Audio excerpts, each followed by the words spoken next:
Hello, and welcome to Implementing Trees.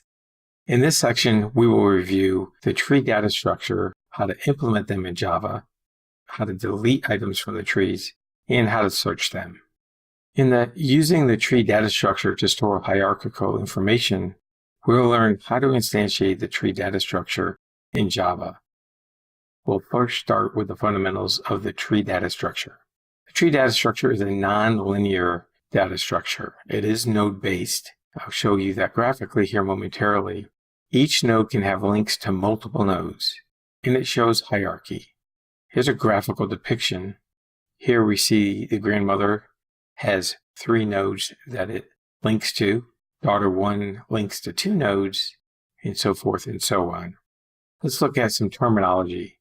The top level, the single core node, is known as the root. Anything connected from the root is a parent to that node. So the grandmother is a parent to daughter 1, daughter 2, and son 1. And going the opposite direction from a lower level to a higher level, granddaughter 1 is a child of daughter 1. Daughter 1 is a child of grandmother. At the very end of each node, when there's no further links, those nodes are known as leaves. They are children, but they are not parents.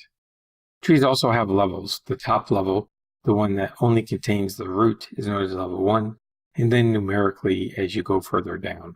This graphic shows 4 levels, and grandmother is the root. Just a couple of rules that we need to be familiar with when we're talking about binary trees. Each node has 0, 1, or 2 children. Now, when 2 children exist, one child has to be less than the parent, and one child has to be greater than the parent. We're talking about values. Let's look at this in code. Open the tree demo class. We're not importing anything special. We do have tree node calling it root as a class variable. Here's our main class. We're going to create the tree.